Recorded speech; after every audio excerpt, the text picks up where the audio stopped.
Ni mahafali ya kwanza ya chuo cha Furahika Education College Tanzania Center kilichopo Buguruni Marapa jijini Dar es Salaam yamefanyika Februari 19, 2021 chuoni hapo. Katika mahafali hayo ambapo wanafunzi wa fani mbalimbali walihitimu na mgeni rasmi alikuwa waziri mstaafu Mary Nagu. Pia walihudhuria viongozi mbalimbali wa ngazi ya mkoa na manispaa jijini Dar es Salaam.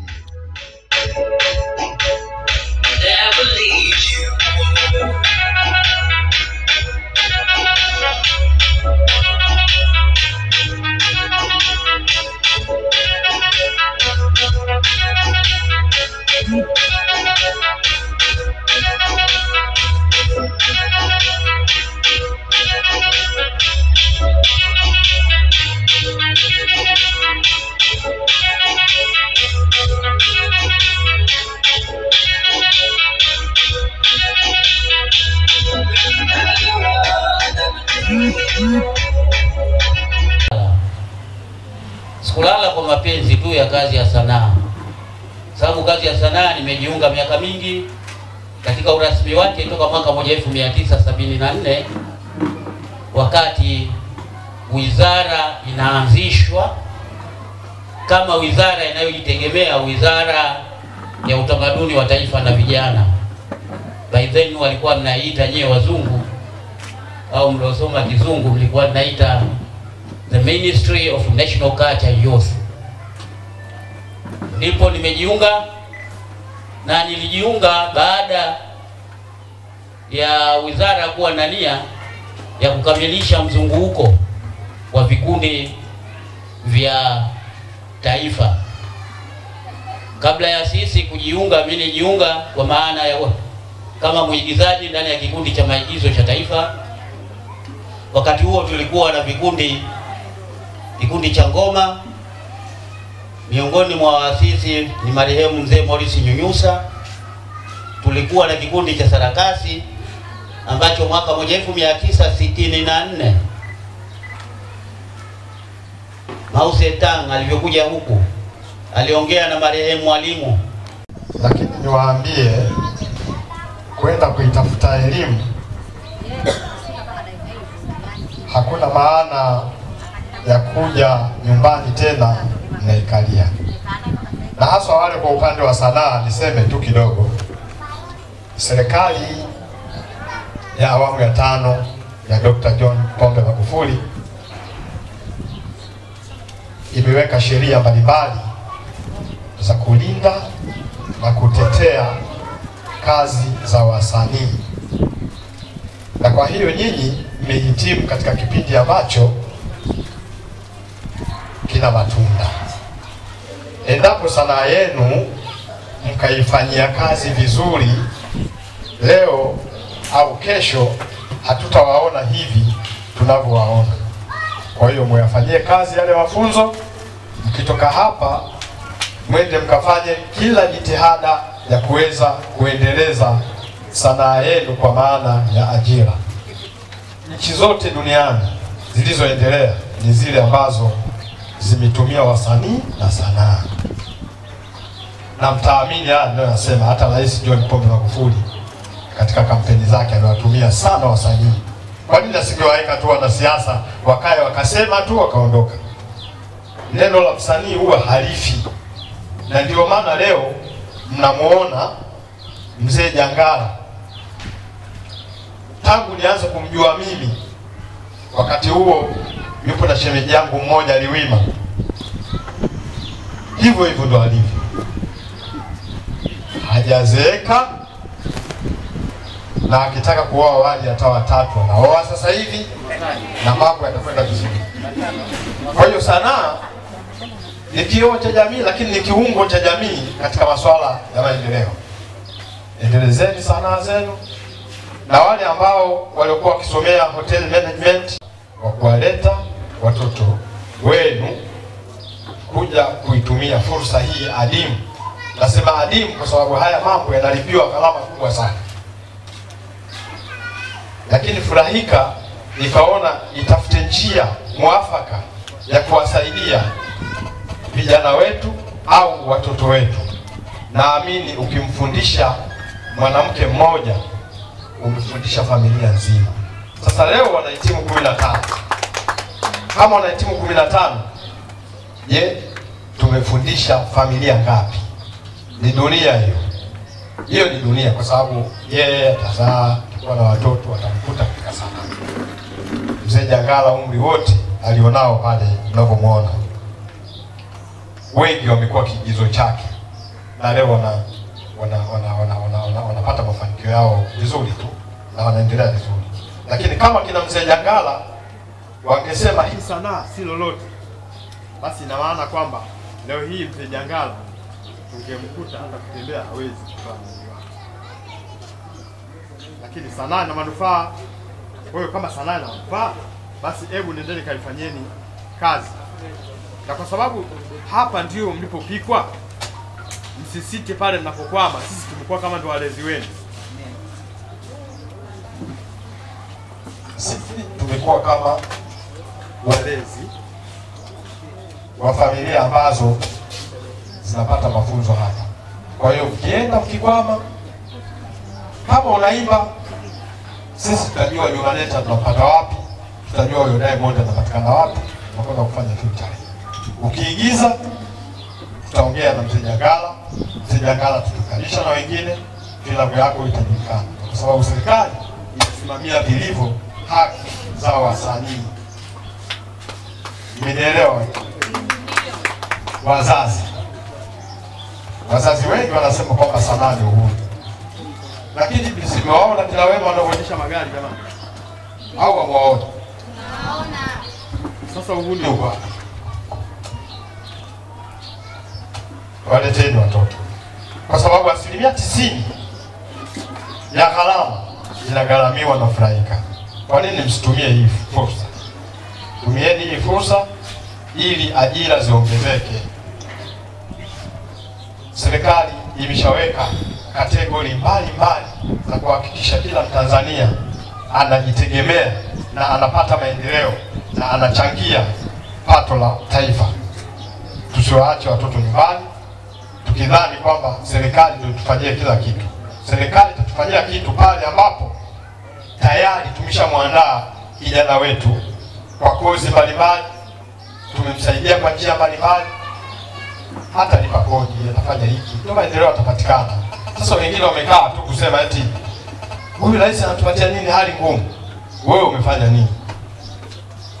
Ukimwonyesha mwenzio kidole kimoja, ina maana vidole vinne vinakuelekeza wewe. Kwa hiyo wazazi, tumieni fursa. La tatu, kwa ndugu zangu viongozi, wakati umefika kuhakikisha mnanoa misumeno, mnanoa kisu, kuhakikisha sanaa inasonga mbele. Sanaa sasa hivi pamoja na kusimamiwa na serikali, lakini kutokana na watendaji katika sanaa kutowajibika ipasavyo, sanaa inakwenda chini na imekuwa sio kimbilio tena la vijana kujipatia ajira kwenye sanaa. Mimi ninazungumza hapa tangu miaka ya gazeti la Mfanyakazi, naandikia habari za burudani. Naijua sanaa kweli. Ina mzee Jangala watu kwa naandika sisi. Kwa hiyo tumetoka mbali hata kabla nyinyi viongozi mpo hapa meza kuu. Tunajua namna ya utendaji wa watendaji wetu wa vyama vyetu katika masuala ya sanaa. Sasa tumieni fursa hii. Sasa huu tu mwaka wa kwanza, imebaki miaka mingi. Akiondoka huyu tumechina. Kwa sababu yule jamaa ukimpelekea kitu anaamua hapo. Hakuna kusema kwamba eti subiri bwana, ngoja nikaitishe wanaohusika. Mhusika atamita pale, atamwambia hebu niambie upande wa sanaa vipi? Watu kwa nini wanalalamika? Toa majibu. Na asipotoa majibu anamtungua pale. Anaweka mwingine, kazi inaendelea. Msipotumia wakati huu, hamtapata nafasi tena nyingine ya kuweza sauti zenu kuzipaza zikafanywa kazi. Hata hivi ndio kazi tunazofanya zitakuwa hazina maana. Wazungu wenzetu wanaposema kwamba tunachangia katika swala fulani, wanataka waone impact ya kile kitu ambacho wanakichangia. Lakini wakiona mwaka wa kwanza hakuna kinachoendelea. Mwaka wa pili hakuna kinachoendelea, wanavunja mkataba. Sasa wakivunja mkataba, hao watoto wetu wa mitaani hawana uwezo wa kwenda vyuo, wataishi vipi? Umasikini unaongezeka katika eneo hilo. Wanafunzi waliopo 33. Wakiondoka hawa wanabaki 33. Chuo hiki kinatoa elimu bure kikishirikiana na mradi wa Wajerumani, mradi uliopewa jina la Education kwa ajili ya kumuunga mkono Rais wetu Magufuli. Kwa vitendo kutoa elimu bure katika kumuunga mkono Rais wa Tanzania. Hivyo Dr. Helen wa nchi ya Ujerumani amejitolea kuwasaidia watoto wa kike kwa kuwapa elimu ya ufundi na maarifa na sanaa. Mfano, maigizo, kuimba, kujifunza muziki, sekretari, utangazaji, AMS, historia ya nchi yetu nzuri iliyofanyika kwa viongozi wetu, upambaji, makeup, marketing, ujasiriamali, elimu ya kompyuta. Hizo ni juhudi zake mfadhili wetu na watoto wanakula chakula bure. Watoto wote hupata chakula cha mchana bure bila malipo yoyote. Lengo ni kumsaidia mtoto wa kike kupata elimu ya maarifa na ujuzi. Baadhi ya masomo yanayofundishwa na Kiingereza na Kifaransa. Hivyo changamoto tunazokutana nazo ni pale wazazi wanapotaka tuwanunulie sisi wanafunzi tafrari, sare za shule na material ya kujisomea ambayo ni jukumu la wazazi. Wengine hawataki kutia moyo kwa hili. Hata hivyo, changamoto nyingine ni kwamba tunazo kompyuta chache na wanafunzi ni wengi wanaotaka kujifunza kompyuta. Mgeni rasmi, tuna chache pia cherehani za kushonea na upungufu wa viti vya kula, viti vya kukalia na meza. Tunashukuru VETA kanda kwa kutupa ushauri mara kwa mara kwa ajili ya kwenda na serikali hii ya awamu ya 5. Hata hivyo, tunaomba utuzindulie kozi ya kusoma online hapa pale sehemu ya kufanyia mitihani, ambapo kozi yenyewe ni secretary course, elimu ya kompyuta, ujasiriamali kutokana na teknolojia. Tunatengeneza mfumo wa kujifunza kompyuta kwa ajili ya lugha ya Kifaransa na Kiswahili. Hivyo mtu yoyote anayetaka kujiunga ataingia kwenye website yetu http://www.furahikaeducation.com ambapo atapata fomu ya kujiunga na chuo chetu. Na chuo chetu kimepata kukutaarifu kuwa robo 3 ya wanafunzi hao wanamaliza wameajiriwa kwenye makampuni mbalimbali, wakimaliza kwenda makazini kwao. Tayari hostel zipo ambazo zimekamilikiwa na kanisa la Anglikana. Kozi ya muziki zimesajiliwa na Baraza la Sanaa Tanzania. Tunaomba ushirikiano wako mgeni rasmi. Cha Furahika Education College, hii ni hatua moja kubwa sana katika maisha ya wahitimu hawa, na hivyo sina budi kuwapongeza sana, na kwa kweli nawapongeza sana sana. Na mimi nimefurahi niko katikati ya watu Ilala au Buguruni. Napokuwa na watu wa kawaida na wanapoona ninyi mnafanya kazi, moyo wenu baadaye utakuwa ni kutumikia wananchi, sio kujitumikia ninyi mwenyewe, hasa mnapokuwa katikati ya watu. Ndugu wanachuo, napenda kuipongeza serikali ya awamu ya 5 chini ya Rais wetu wa Jamhuri ya Muungano wa Tanzania Dr. John Pombe Joseph Magufuli katika juhudi zake za kupambana na rushwa, ufisadi na uzembe. Na unapofanya kazi serikalini, unapotoka bila kuchukua kitu cha mtu kutokana na rushwa, unapotoka umefanya kazi za kutosha na unaona nilifanya kile, Mwenyezi Mungu anafurahi. Kwa hiyo nampongeza sana rais wetu kwa kazi nzuri anayofanya. Ni kutokana na utekelezaji wa sera ya uchumi wa viwanda, utoaji wa elimu bila malipo kuanzia darasa la kwanza hadi kidato cha 4 na uwekezaji katika sekta muhimu za uchumi na miundo mbinu ambazo zinaifanya Tanzania kupanda na kuwa nchi yenye uchumi wa kati. Mimi mama yenu nilisoma uchumi nilipokuwa chuo kikuu hapa, na pale tulikuwa tumegawa masomo ya chuo kikuu vizuri. Kulikuwa na kilimo, kulikuwa na uchumi, kulikuwa na somo la jamii, na mimi nilikuwa nasoma elimu na uchumi.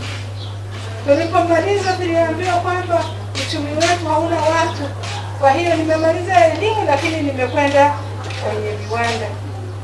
Kwa hivyo na ninyi umefanya kazi nzuri ya kusomea. Hii taasisi ni moja ya taasisi muhimu, na ukiangalia Marekani, ukiangalia Uingereza, India, unakuta ni ninyi ambao uchumi kuwa imara, ninyi ndio mnakuaga kwenye katikati ya uchumi wa nchi. Kabla ya hiyo ni elimu, ni afya. Haya yakiwa imara, basi ni ninyi ndio mnachukua hatua kubwa zaidi. Kwa hiyo naombeni sana, mjitahidi sana muone kwamba mmeshika uchumi wa nchi hii kutokana na fani yenu.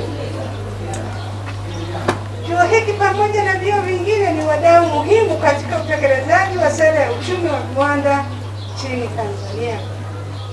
Na ndugu mwenyekiti, kwa maneno haya ya pongezi, naomba sasa nigeukie kwa wahitimu wetu. Hawa wahitimu ambao wote ndio wamefanya tuwe na interest ya kuwa na wao. Kwanza kabisa ningependa kuwakumbusha wasomi ambao mmehitimu leo kwamba mfano wa elimu ulimwengu kote ni kama pembe tatu iliyo na msingi mpana huku chini, lakini inapozidi kwenda ngazi ya kielimu ndipo umbo la pembe tatu linakuwa nyembamba. Kwa hivyo mnahitaji kufanya kazi kwa bidii sana. Kwa hiyo vyeti mnapopokea leo ni mwanzo tu wa safari ndefu ya kimasomo na sio kumalizika kwake. Mwalimu hapa alielezea vizuri, au mkuu wa chuo alielezea vizuri.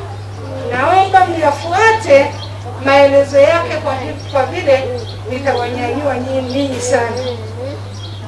Wahitimu wapendi, vyeti mnapopokea leo password ya mpango wako wa maisha. Itunze vizuri na itumie mara kwa mara maishani ili usisahau.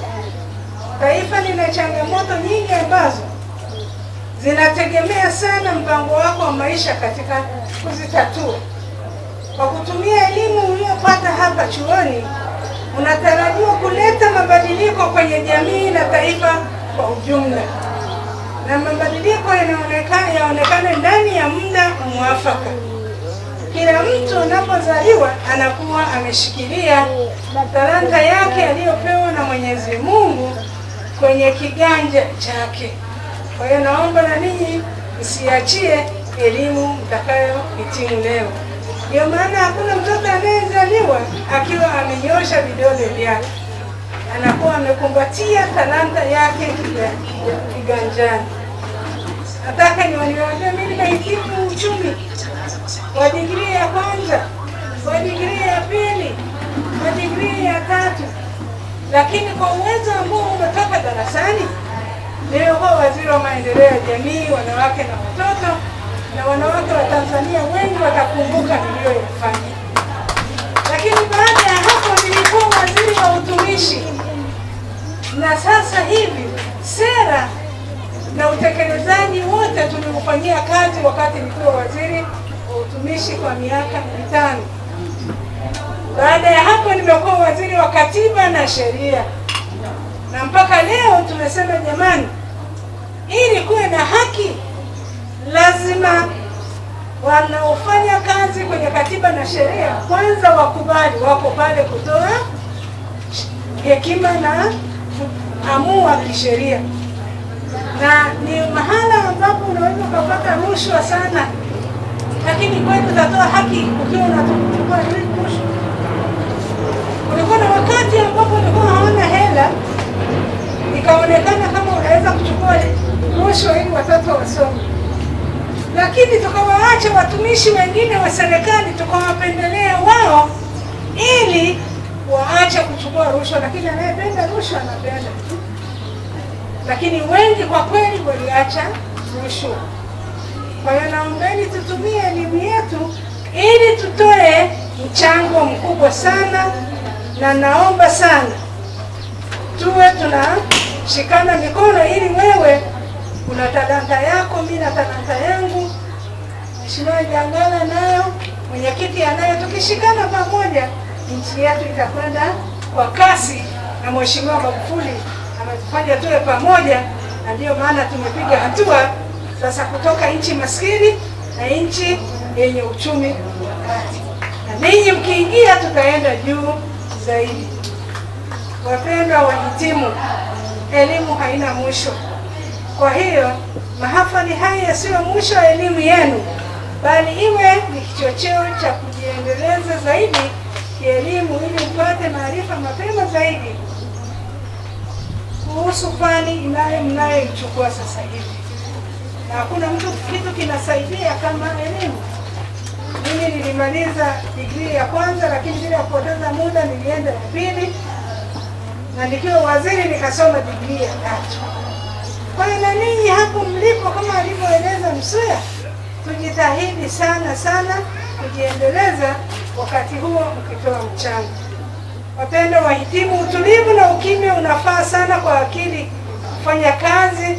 Kwa hiyo mnapohitimu hapa leo na kujiunga na maisha uraiani, muwe na hofu ya Mungu na muonyeshe heshima kama wahitimu wa chuo wako, na bahati ya kusoma katika mazingira mazuri, tena kati ya watu yenye uongozi mzuri, malezi safi na wenye upendo, na walimu wenye upendo na moyo wa kujituma.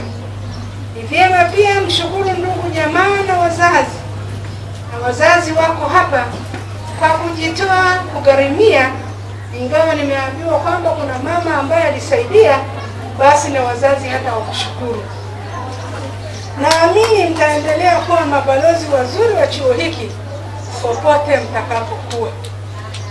Ningependa kutoa ushauri vile vile kwa uongozi wa chuo. Kwanza niwapongeze uongozi wa chuo hiki kwa kuwalea vijana wetu wanaotoka katika malezi tofauti, lakini ukafanya familia moja yenye upendo. Lakini niwakumbushe wazazi kwamba kuna methali isemayo, ukiona vyaelea vimeundwa. Nikakumbuka kitu. Biblia inasema kuna wakati tunaweza tukalia machozi ni ili Mungu ahubiriwe. Mnanisikia wapendwa? Kwa hiyo usishangae inapotokea shida, tunahitaji Mungu adhihirike. Maana yake pasipokuwa na shida, Mungu watu hawatamheshimu. Mnanielewa wapendwa? Mnanielewa wapendwa? Kwa hiyo mnatakiwa mshikamane wenyewe katika Kristo na muamini kile mlichopokea. Tumieni maarifa yenu kama mgeni rasmi alivyowaambia. Mpigieni makofi mgeni rasmi.